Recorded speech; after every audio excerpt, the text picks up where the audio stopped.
This is a Rogue Media Network podcast.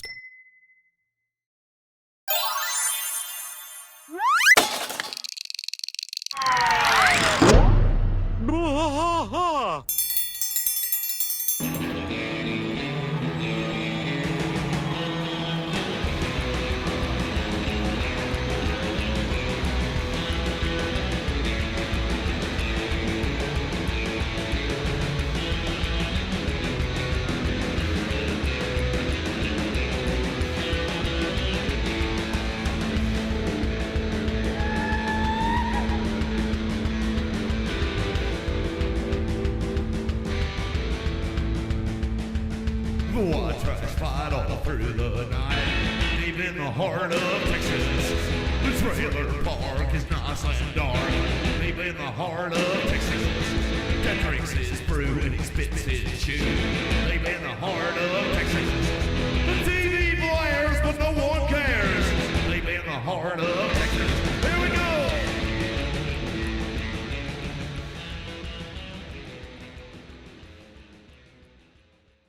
Hey, everybody. Welcome to Bois, King of the Hill podcast. I'm Mike. And I'm Rusty. Rusty, we were just talking about how these things are wacky, out of order, or they're about to be. Like this one that we're doing is Season 6, Episode 5. It's actually labeled 6ABE06, Father of the Bribe, December 16, 2001.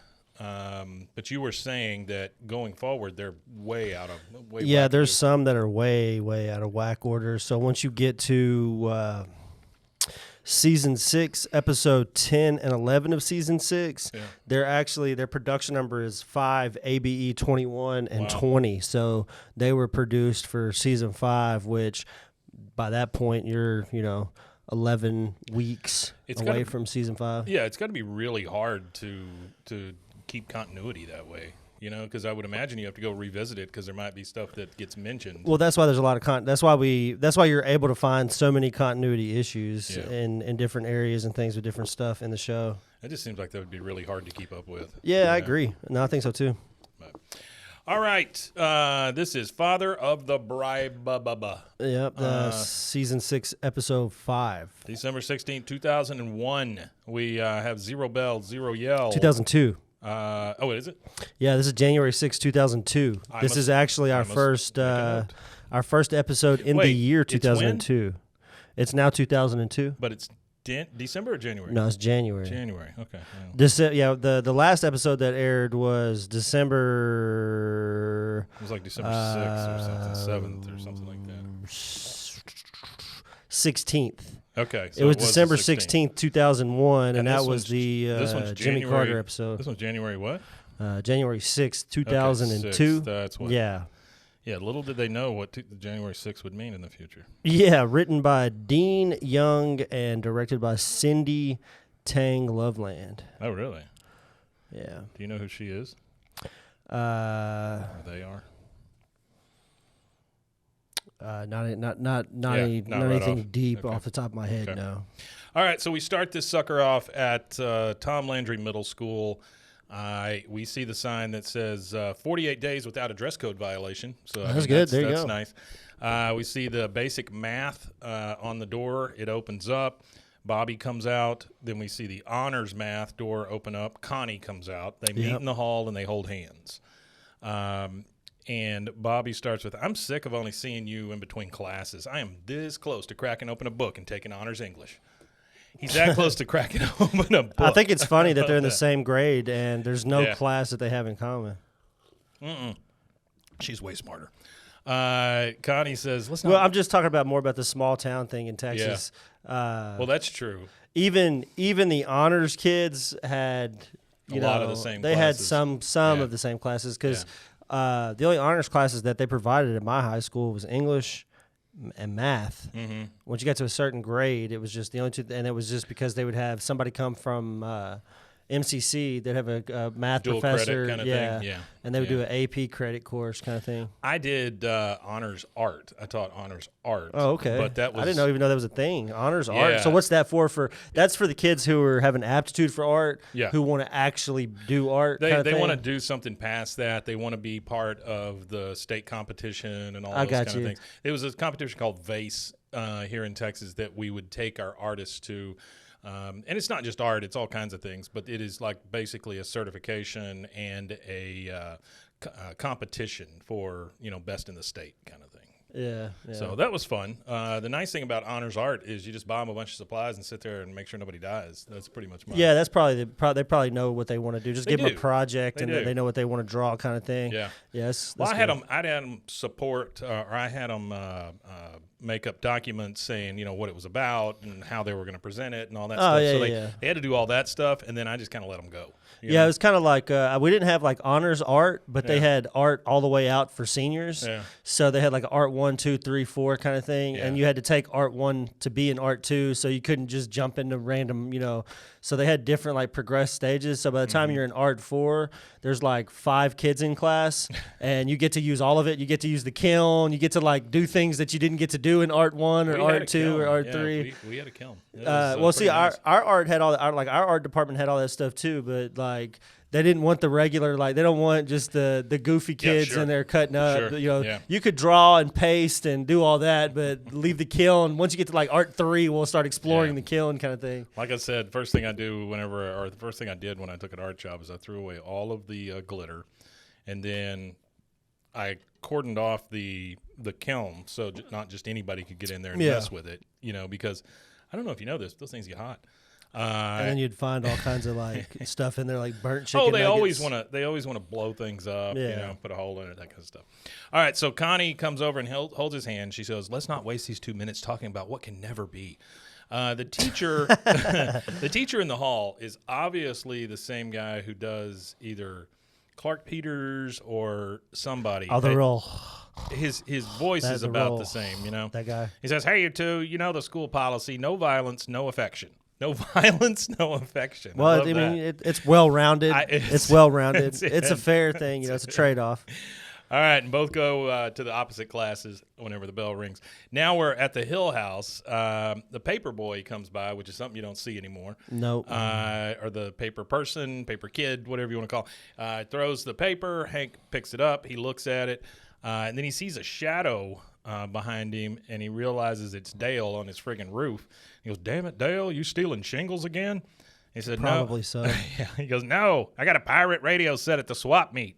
A pirate radio set. It's like a kit. "So I'll bring this neighborhood to a nonstop talk alternative, a constant barrage of eye-opening conspiracies and ad-libbed innuendo. Too bad there's only 24 hours in a day, or is there? Tune in to 84.372 to find out." How catchy. Hank says, "Put that crap on your own roof." He goes, "Ha! I played you like a set of spoons. I only pretended to put it on your roof so you'd be okay with me putting it on my roof. Sucker!" And then he just like laughs. Now we transition over to Connie's room. She's in there doing homework. Con comes to the door and says, "Left brain workout over. Begin right brain workout now." And she gets up. She doesn't want to do any of this. She gets up. She goes over to the violin, starts playing. Bobby comes climbing in her window like always, falls in. She looks at him and goes, "Bobby, you better go. If my dad catches you here, he'll make me play that song he wrote about you." And Bobby says, "Fat white lumps about me?"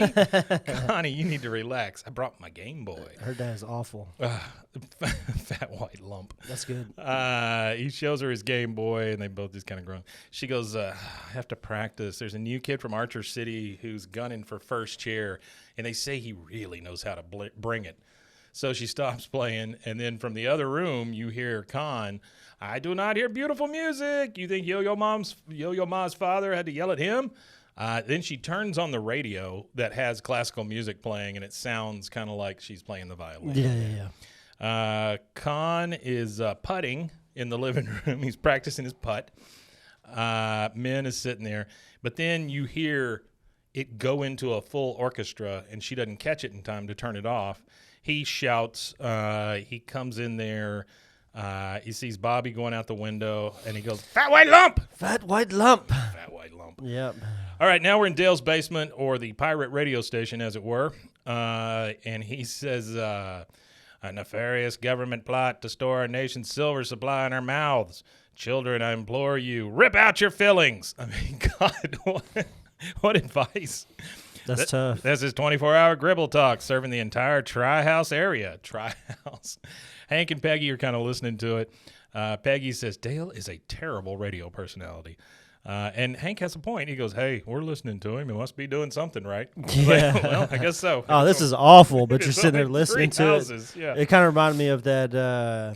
I watched the presidential debate Oh, my the other God. night, Ooh. and I've seen a few. I mean, I'm not an old grizzled vet or nothing. I haven't been around too long, but I've seen enough of them, and man, what a show that one was. That was the worst thing I've ever seen as far as a presidential debate goes. That goes way back to like Nixon and those guys. You know, there's the one with Nixon and JFK where he's just sweating bullets the entire time. And that kills his whole campaign. That was the first one, wasn't it? Wasn't it the first debate on TV? I don't know if it was the first one on TV, but it was way back there. It was right at the beginning. Yeah. And that thing the other night, man, I've never seen a debate where both sides are equally terrible. Like you don't know who to. You know, I it's just like, I don't want any is there of a these button? guys. Can we hit reset? I don't either one. I don't want either one. It was crazy. It was pretty funny. You hardly ever see a debate where the party that represents the guy who did bad immediately afterward goes, ooh, maybe we ought to replace him. They had to do a ton of damage control. Holy crap. Yeah, they had to do a shit ton of damage control. They had everybody.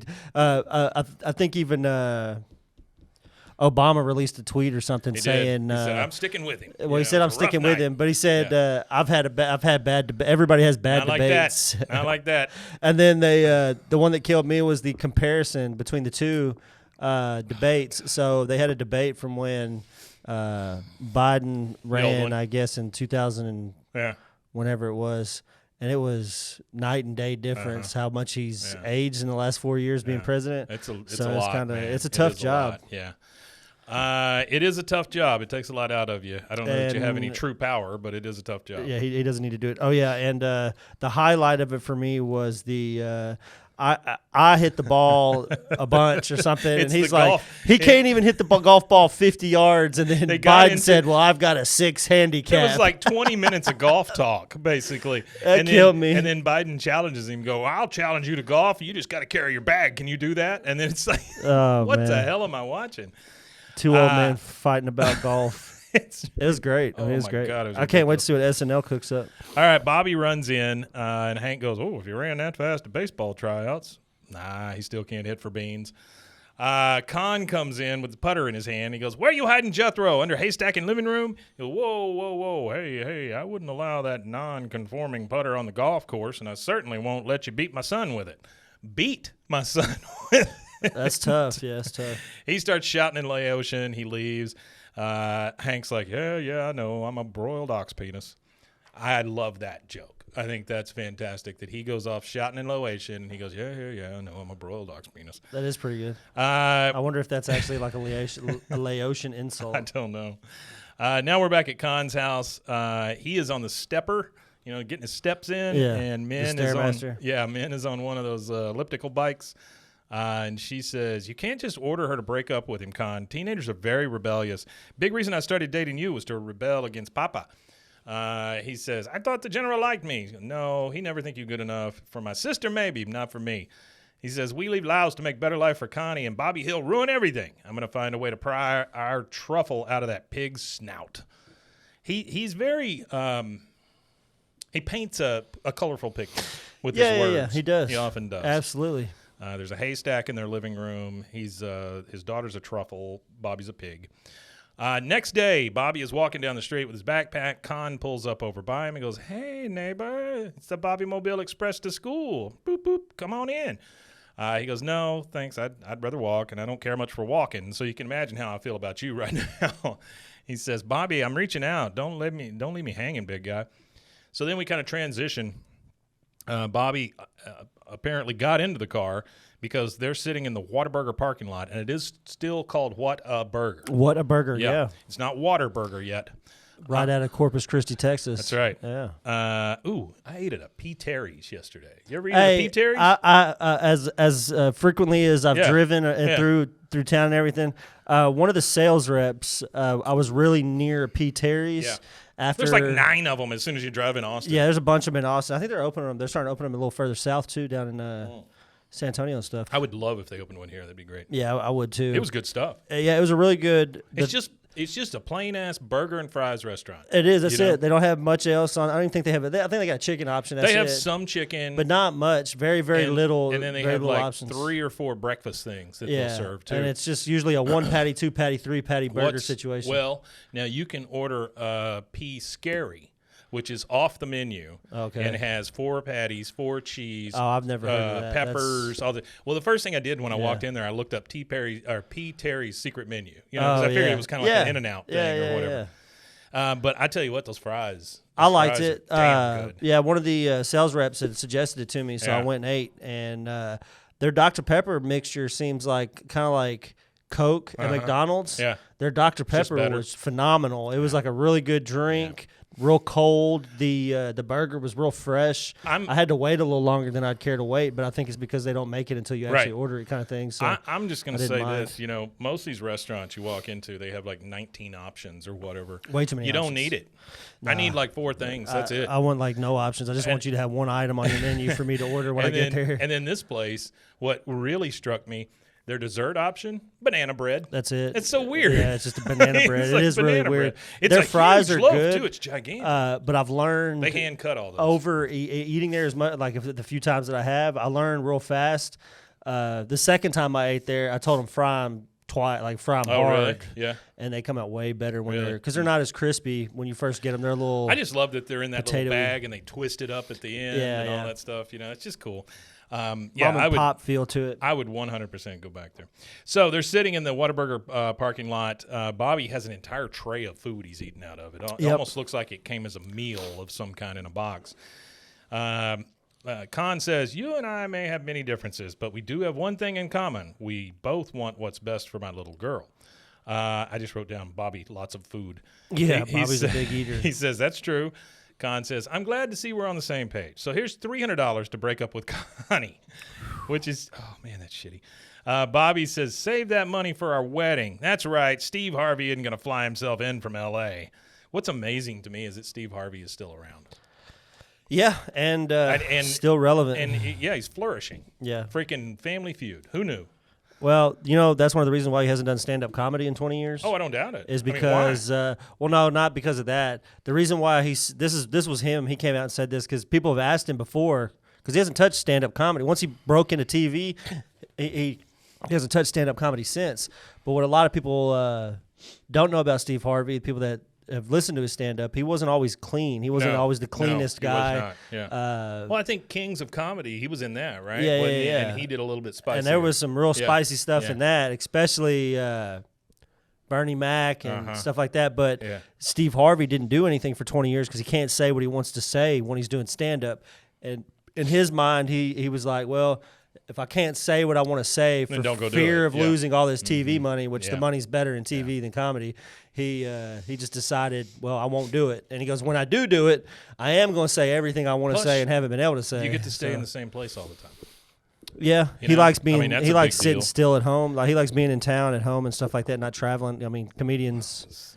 Every weekend you're in a different city. Absolutely. I mean, if you want to make money. So Con busts in and he goes, Bobby, deep inside those folds, you must know that you and that's folds. Crazy, yeah. You must know that you and Connie do not belong together. She is destined for Harvard. You're destined for something else, maybe retail. He says, I will not end up behind a counter. I will be a prop comic. Connie will be a concert violinist, and we will find a way to be on the road together. That is the future. I suggest you get used to it, Dad. He gets out, he leaves the food, so you know he's serious, slams the door, and Con says, you think about it, $300 buy a lot of fake vomit for comedy act. All right, so now we're at the Tom Landry Middle School lockers, and Connie knows about the bribe now, and she goes, I can't believe my dad tried to bribe you. Someday I'm going to put him in such a second-tier nursing home. That is, okay, so almost anybody could say that. That's funny. But with Connie, you know she means it. Like, she doesn't joke around like that. No, so she don't. She's just like, yep, I'm going to put him in one of those crappy nursing homes. Yeah, he's going to be in some low-rent nursing home. He's going to be in the nursing home off of, what was that movie? Which one was it? Happy Gilmore. The grandma, how she was in the nursing home where Ben Stiller was, like, beating her up. Yeah. All right, that teacher comes through and goes, hey, lovebirds, no PDAs. Bobby says, this is torture. We can't hold hands in school. We can't hold hands at home. If we don't hold hands soon, I'm going to lose it. A little bit later at Con's, Connie comes in. Min and Con are in there in the front room reading. She comes in crying. She goes, "Mom, Dad, Bobby broke up with me." And he says, "Wow, you have taught me the meaning of total surprise." She says, "He said he liked me, but he wasn't in like with me." And then she just runs off sobbing. Min says, "I don't know about this. It's one thing to bribe a judge," but Con says, "Don't you go soft on me. She better cry. It's better she cried now for 10 minutes. It's been 45 years crying that Bobby Hill still not get promotion at Dirt Factory." Poor Bobby. Poor Bobby. All right. Let's see. Now we're on the outside by like the fence. Bobby and Con both have newspapers rolled up under their arms. They're like not looking at each other because this is real clandestine. They bump into each other. They switch papers, and now Bobby's got the cash. Right. So it's like a, I don't know, Mission Impossible, whatever. It's like a drug drop off or something, you know. And it's $300 in a newspaper. I really like this episode though. A lot. I think a lot of people discount, kids that care about each other like this, kind of thing. I think a lot of people discount those relationships when I think they're important for kids. They're to formational. Have. I think they're real I mean, important. they're foundational, not formational. Yeah, they're foundational. I think they're real important for kids to have because I went to school with guys that didn't start dating until they were like in their mid-20s, and now they're like in their mid-30s, and they have no understanding of women or the world. And I don't really understand. Absolutely true. Not saying I understand women, but I have a better understanding of women than a guy that's just now in his 30s dating women.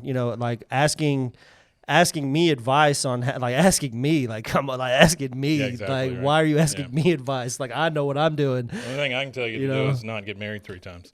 Yeah, or at all. Try to avoid it if all possible. So later, Bobby's on his bike. Connie rides up and says, or she comes up and says, "Bobby," and Bobby says, "He bought it, Connie. We're free." She jumps on the bike and goes, "Gun it." I don't know what these kids are. What, 12? 12, 13. Okay. Yeah, right there. So this next thing confuses me. Open road now. Connie is now driving the bike because Bobby was having a real tough time pedaling. They pull into the Jolly Roger Motel, and Bobby has the key to room number 106. And I just wrote "how" underneath this. He's 12. Yeah. How does that happen? I don't know. He goes in and he goes, "Finally, we can be alone." He goes in, shuts the door. "Connie, will you hold my hand?" She says, "I'd love to." And they lay down on the separate beds, and their hands they're holding each other's hand, which is kind of sweet. It is kind of sweet, yeah. And that is our first commercial break. We'll take that, and we'll be right back. Right back.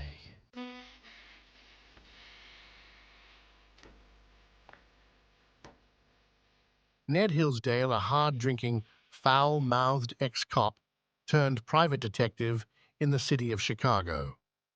He lives dangerously, loves intensely, and drinks harder than anyone. The very things that got him kicked off the force now make him the city's best detective. Set against the low rumble of sad jazz and the hum of underground crime, Ned Hillsdale, Private Detective, is available anywhere you get your podcasts and at roguemedianetwork.com.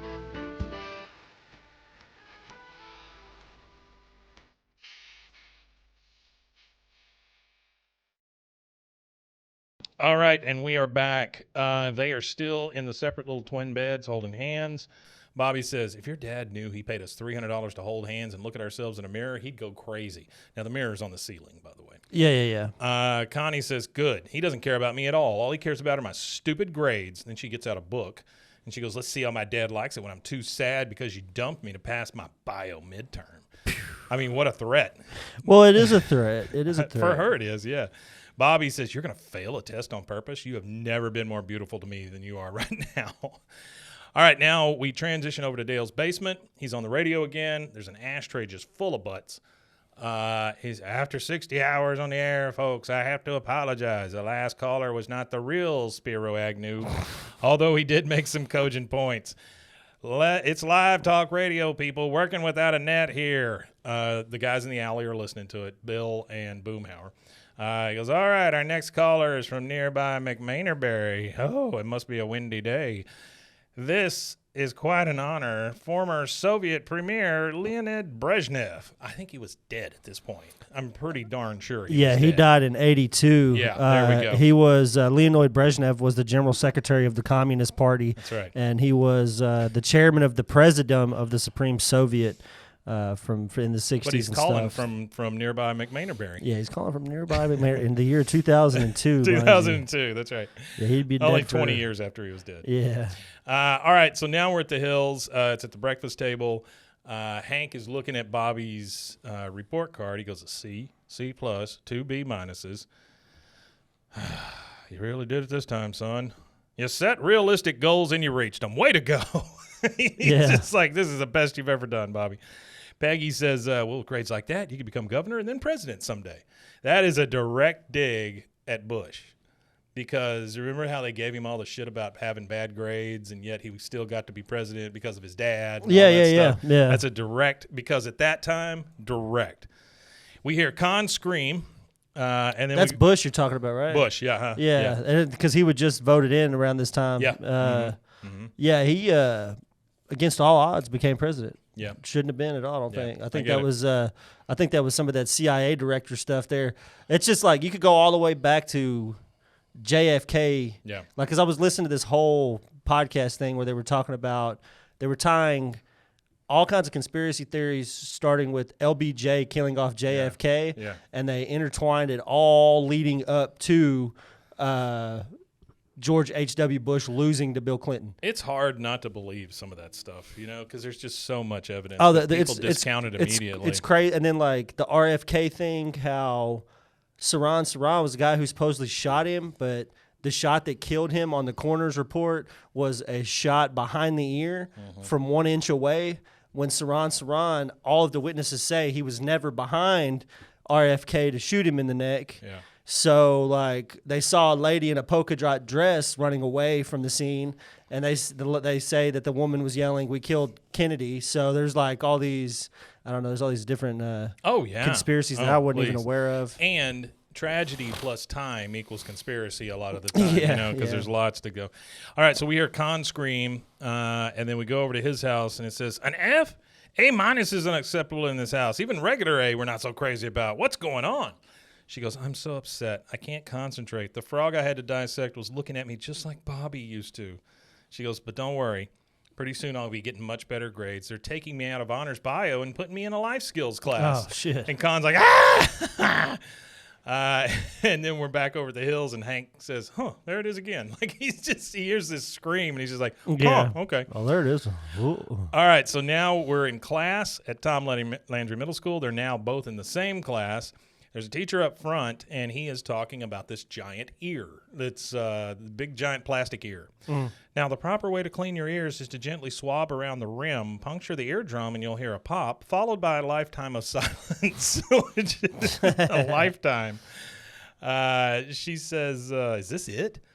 And the guy says, now, people. She says, is he going to say anything about the anatomical structure of the ear? Bobby said, no, just the cleaning. And this is actually a review from yesterday. Then he passes a note, and you hear the teacher say, passing notes, Connie. He looks at the note, and it says, I'm so bored I could kill myself. And he goes, oh, my God.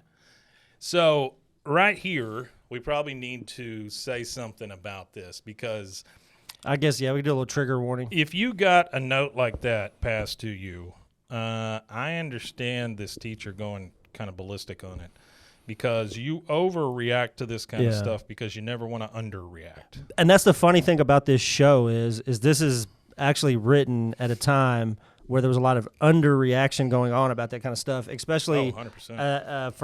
From a school standpoint, from that like mental health thing in schools. Yeah.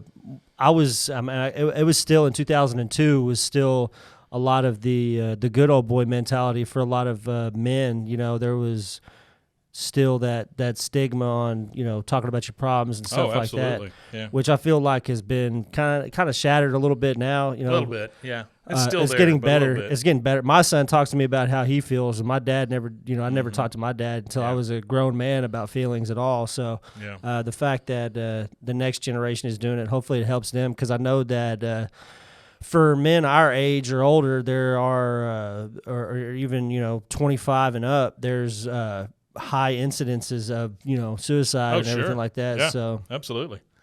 Okay, so now we're at the principal's office. Principal Moss, right? Principal Moss. Yeah, they're in the principal's office. Bobby and Connie are sitting outside. And what is the name of the girl that he always tells to come in? And she's like a hall monitor. Oh, the hall monitor. Yeah, she's out there just staring a hole through them. Like she's going to keep them there. Or Emily? something. Maybe. Yeah. Is that her name, Emily? I think so. Emily. Yeah, that sounds about right. The principal says, I ain't seen you folks since Connie won the science fair.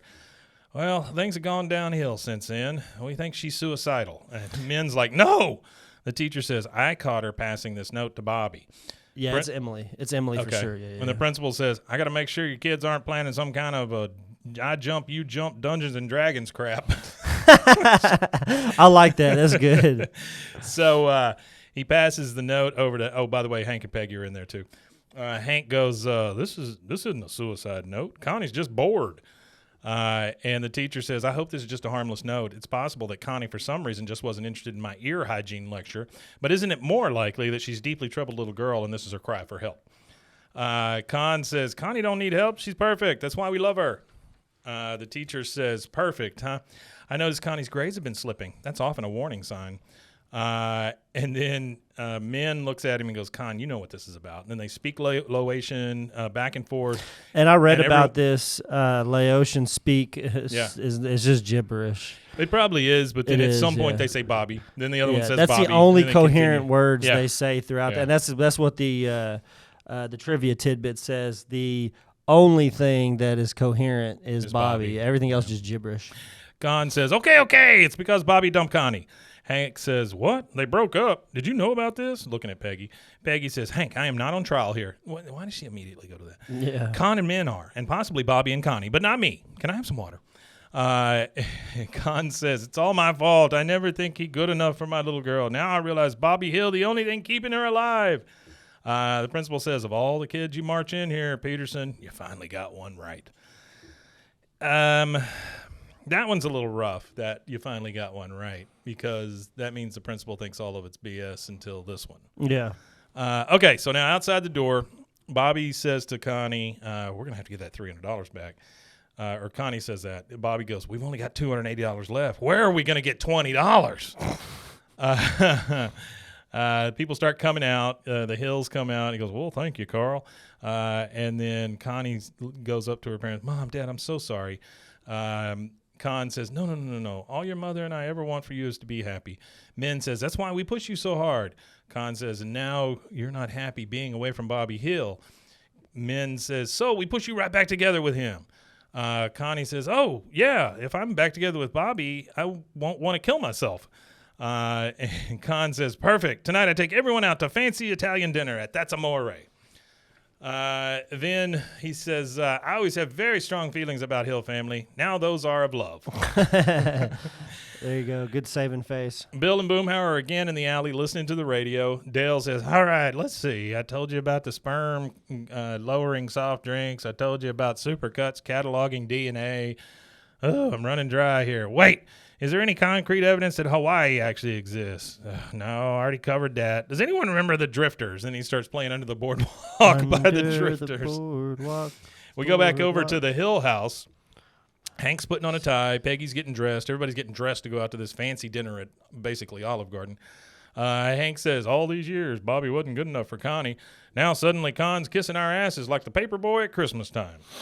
Peggy says, yeah, I don't get that expression. I don't like that. Well, they want a tip at Christmas time is what he's saying. Oh, I got you. Peggy says, I am not even sure Bobby should take her back. As a person who worked with children for many years, I can tell you this: the suicidal ones are trouble. She is awful, terrible human being. That is a damn fine joke, though. She goes, the That is a good suicidal joke. ones are always the one- trouble. Yeah. Hank says, Connie's not suicidal. She was just upset. It's not like when we were kids, Peggy. Teenagers in love today can get very emotional. And then Bobby comes in and says, all right, so which novelty tie goes better with this suit? Piano or fish? Piano or fish? You hear piano. Now we're at That's Amore. That's Amore. This has to be the fanciest restaurant in Arlen. Probably. Because there's a piano playing in the background. And all the glasses are clinking. I heard the Pizza Hut just got renovated. It might be the second most fancy place in town. Could be. Well, they got those basket lights that hang over the table. They actually used to be kind of snazzy on the they inside. were. Yeah, They were. They were. Back in the early 90s. They had a freaking great buffet, too. They actually had good go food. Get a good if you buffet. get past the smell of cigarettes. And then, boy, there was nothing like those little personal pan pizzas. Crispy around the edges. Oh, yeah, they were good. Baby. Yeah. And they would bring them to the table, too. Yeah, and man. Yeah, hot and ready. Oh, hot and ready. That's the girl I dated. All right, so they're all there sitting around a table. Con says, they call this place That's Amore. Ah, Amore, love. So perfect. It is in the air tonight. Now let us drink to this couple while they kiss and make up. They clink the glasses and they basically force them to kiss each other. Peggy says, I don't know if all parents are biased, but when they watch their kids kiss other kids, but Bobby is really the better kisser. Oh, shit. Come on. Somebody arrest this woman, please. When they watch their kids kiss other kids. She needs to be arrested. Con snaps his finger and points at the band. They start playing Reunited. And Con says, hey, it's Reunited, Peaches and Herb. Come on, you two. Get out on the dance floor, hand on shoulder, staring eyes, all that jazz. Con starts singing it really badly. Good. Yeah. And then Connie, she's out there talking to Bobby. She's like, it's so creepy the way they keep staring at us. Bobby says, on the plus side, now he thinks you don't want to kill yourself. That you want to kill yourself. He hasn't tried to kill me.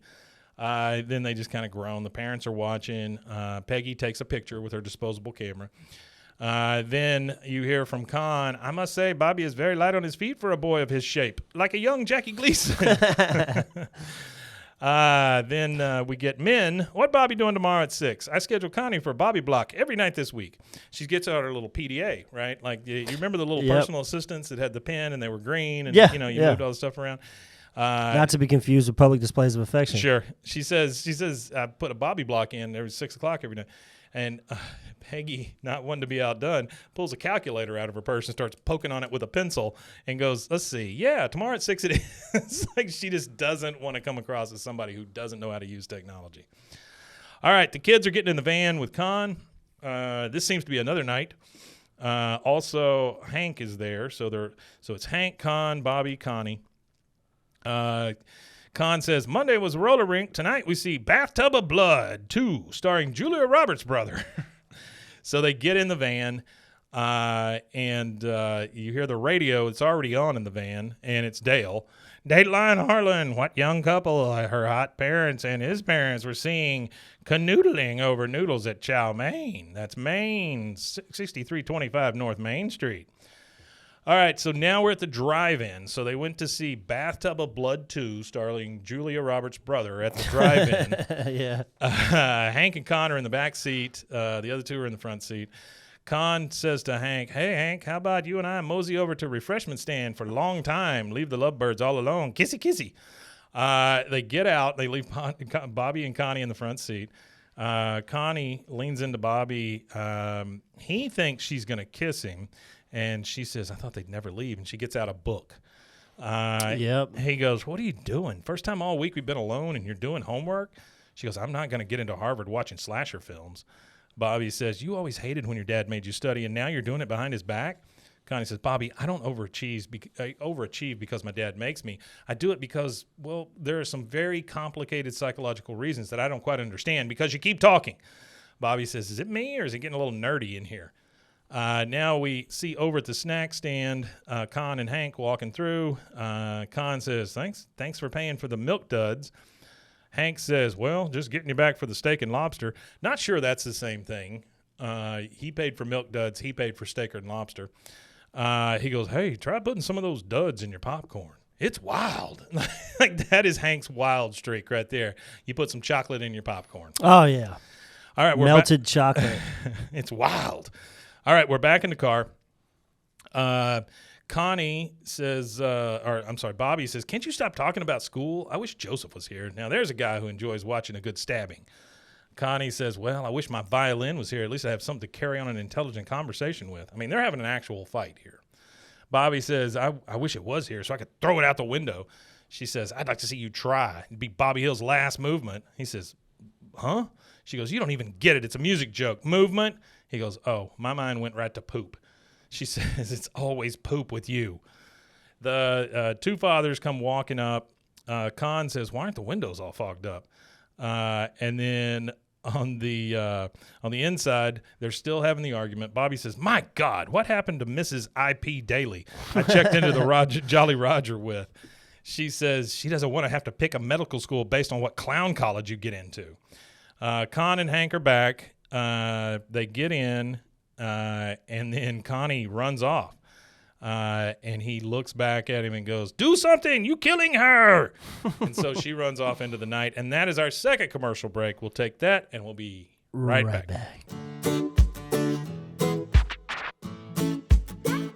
Snack Attack is a podcast about the history of your favorite snacks, candies, and treats. Each 5-minute or less episode features the history of a great snack from around the world. We'll also visit what the status of the snack is today and give you a little knowledge to lord over your friend. Snack Attack is available anywhere you get your podcast or at roguemedianetwork.com. Let's get snacking.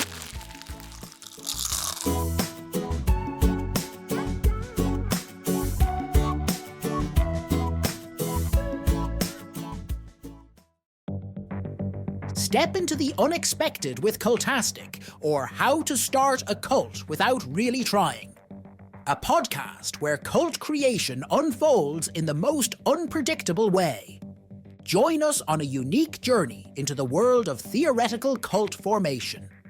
Unlike any other podcast, each episode of Cultastic is co-written in part using ChatGPT, and we let it decide our fate, good or bad. What makes Cultastic truly intriguing? We don't know what's coming each week. Together with our AI co-author, we'll discover and build this cult, one episode at a time, exploring various aspects of cult dynamics, leadership, and group psychology. Delve into themes of charisma, influence, and the power of group thinking. It's a blend of expert analysis, theoretical exploration, and the unforeseen twists of AI-generated ideas. Remember, Cultastic is an exercise in imagination and education where we weave a narrative one episode and one tenant at a time. Curious about where this journey will take us? Subscribe to Cultastic or How to Start a Cult without really trying on your favorite podcast platform or at roguemedianetwork.com. Let's build this mission to save the people of Earth, week by unpredictable week.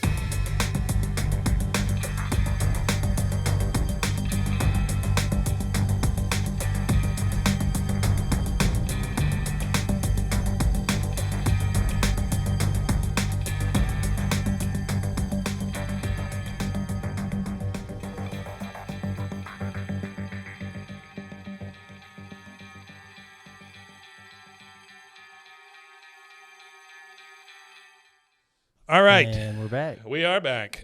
We come back to a shot of the entire neighborhood, and over it, you hear Dale's stupid radio voice, cock-a-doodle-doo, it's the morning zoo. Con is waking up Connie. Morning, baby, you look sad. You must be upset about fight with Bobby, but that okay. I schedule hot air balloon ride for the two of you. She says, I'm not sure I want to do anything with Bobby. He goes, what? No. Come on. We go deep fry some peanut butter and banana sandwiches. The fun we'll have. There's this huge pregnant pause after that. Con leaves. In comes Min, and she's talking to Connie because sometimes that's just what you need. Better understanding. Yeah. Somebody who can understand what you're going through. She goes, yeah, Con, you go fry your bananas. Knock yourself out. He can fry a banana sandwich pretty quick, so spill it. She goes, Mom, I was never suicidal, and Bobby and I never broke up. We were only pretending so we could spend more time together. She says, you lied to us? Yeah, but now that we spent all this time together, I don't know if he's right for me. She goes, oh. You know, honey, back in Laos, I was dating Fukong Varvaran. I don't know how you say that. He's the vice president of acquisitions for Ingersoll Rand, which is such a weird pull. Yeah, it is. Such a comer. The general loved him like a son. Then I meet your dad. They have a flashback to a science museum. Connie says, oh, yeah, at the National Science Museum. Min says, oh, that's just a story we tell. Truth is, we met at the discotheque. So then it stops and it goes over to like a 70s-looking disco flashback. She said, he pulled up on cherry moped wearing tight, shiny shirt and a pompadour. You know what a pompadour is, right? Like the 50s haircut. Yeah, the big hair. Yeah. And he's on a freaking scooter. That's funny. Connie goes, Daddy was a bad boy? She goes, boy, how the general hate him. Push Wukong on me like you wouldn't believe. General in this flashback is seen talking to a guy by the limo. Min says, but I had to choose for myself, the corporate boy or the bad boy. Con comes up on the scooter right in front of the big limo that her dad's standing next to. Waves, and she runs down and takes off right in front of her father on the back of his scooter. Connie says, okay, you picked Dad because Grandpa hated him. Should I stay with Bobby? She says, no. I picked your dad because even though we're very different, I knew he was right for me. I can't tell if Bobby right for you or not. Your dad can't tell you either. Only you can decide. And she kisses her forehead and leaves. And I just wrote down sweet men because she can be super sweet. I don't think that any of them are as conceited as shitty as Peggy. No, not at all. Even though sometimes they're made to seem like bad people and bad characters, I don't think any of them are truly as shitty as Peggy. She's always great with her daughter. Like she's very, very good with her because you see that every once in a while. And before the next scene, I thought that a real great like one act play would be Dale doing this radio thing. Oh my God! Just him sitting at the deal, just doing this with best. nothing else, just him doing the one man show radio. Yeah. Okay, so we see Dale is at the he's in his basement again. He says, well, folks, earlier I made some comments that were deemed insensitive by one of my key sponsors, Dale's Dead Bug, is him. Who pulled all his ads. Coward. I can't drum up any new sales since I'm stuck behind this microphone 24 hours a day. So I've been forced to sell the station to Mexican interests. He says, Viva la Revolucion. And then he pushes the mic over to Octavio, who's sitting right there next to him, goes, Octavio. He starts speaking Spanish, and then he pushes the microphone right in front of a boombox and turns it on 103.7, and it starts playing Spanish music. So I don't know what he got from this with Octavio. Couldn't have been much, right? I mean, can't be much. No, probably not a lot. Bag of grapefruit. And you're telling me that Octavio has to come over to run his radio station out of your house all the time now? It just doesn't seem. I don't know. Doesn't seem right. Yeah, I don't get the logistics on that one. We then go to Bobby's room. He's laying on his bed like he always seems whenever he's thinking or he's sad or whatever. And he's got a radio above his head, which is playing that Mexican music off of Dale's radio station. Hank comes in. He turns it down. He goes, you look like you're thinking, son. There's something you want to talk to your mother about? Not to me and your mother, just your mother. He goes, Dad, I'm thinking of calling quits with Connie. He goes, again? Bobby, ladies don't mind games and drama. They like predictability. He says, I don't want to hurt her, but I've never broken up with anyone before. How do I do it? Hank, this is kind of sweet from Hank because this is all he knows. He says, well, I've only been with your mom, and we never broke up, but I have fired people at Strickland Propane. You got to be honest. Tell them how they didn't meet your expectations and promise them a good recommendation when you break up with somebody. We're back at the Jolly Roger Motel. Connie pulls up on a bike. Bobby's bike is already there. She goes in, and Bobby's playing video games, so he took his whole console there? I guess so. Okay. She comes in. He goes, hey, Connie, you up for a game? She says, sure. He goes, I'll be Lu Manchu. You be Daisy Wah. It's a Mortal Kombat type game, and he just punches her until her head flies off. Pretty much. He goes, you're terrible at this. She goes, I know. I hate video games. He goes, I know. Connie, I didn't call you over here just because checkout's at 11. Well, you've been a valuable part of the organization for 2 years now. But she goes, are you firing me? He goes, nah, I think we should break up. She goes, what? But I came here to break up with you. He goes, oh, you're just saying that. She goes, no, I mean it. I composed a breakup letter and everything. Hands him the letter. Bobby starts reading it. Bobby, there are some fundamental differences that suggest, my God, you're such a nerd. She goes, I know. And all you care about is having fun. He goes, I know. She says, and you don't. He goes, I know. I guess it's going to be kind of weird not being boyfriend and girlfriend anymore. She says, well, maybe a little. Bobby says, but it's not like we hate each other. No. She says, we're still friends, right? She goes, right. Friends and still neighbors. He says, sure. Unless you're moving. Bobby says, I'm not going anywhere. She says, I'm not either. You hear a big pregnant pause, and then Bobby says, still got 20 minutes left on the room. Maybe we could hold hands one last time. They get on the beds, they hold hands, fade to black. It's kind of a sweet ending, honestly. Yeah, it was a sweet ending. Best breakup you could come up with. Then after the credits, you just hear, fat white lump. And if anybody's seen King of the Hill past season 6 knows that breakup didn't really Does not last. Doesn't really last. Spoiler alert, doesn't last. Spoiler alert, doesn't last. Yeah, but that's okay. You know what episode of this season I'm really looking forward to? What's that? The last. Oh, yeah? The last 2 episodes is it? because they're a 2-parter. It's the one where they go to Japan. Oh. And they sleep in the little foyer. Little tubes? They sleep in the foyer, and they think it's the whole and room. then Junichiro goes and he opens the door and goes, "This is your hotel room." And it's this massive, like, and just sleeping in suite. this little tiny room. Yeah. Well, guys, thanks again for joining us. We really appreciate it. We appreciate it a lot. Thank you. Remember, on Mondays, you get these episodes video on Spotify and YouTube, audio everywhere else, anywhere you get your podcast. Anywhere. Also, if you can head over to Patreon, we would love for you to check that out. Maybe try out the $3 tier, which is all we've got. But it does help us keep on the lights here, and we really could appreciate your help or your support. Sorry, not your help, for sure. your support. Thanks to everybody who's been watching. Thanks we for appreciate it. coming back. I know we've had a little bit of a rocky road here lately. The wife had some pretty major surgery and then had some big complications that came with it, and so that screwed us up for a little bit. But she's on the road to recovery, and we're getting there. And we jumped up. You had a broken arm. Yeah, still broken. It doesn't look broken, Yeah.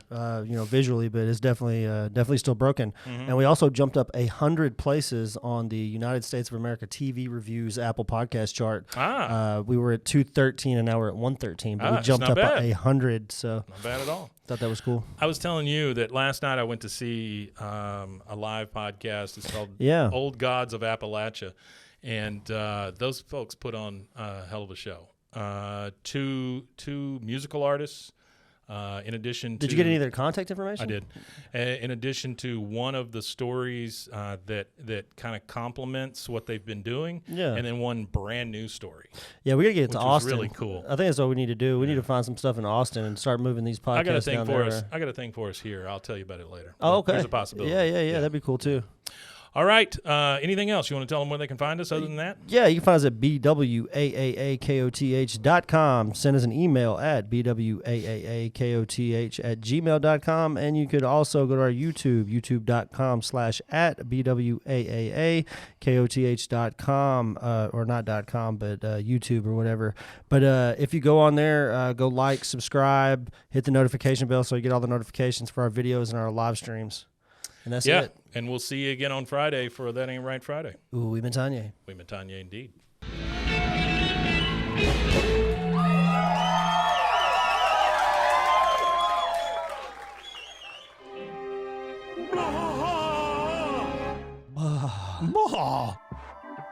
This has been a Rogue Media Network production.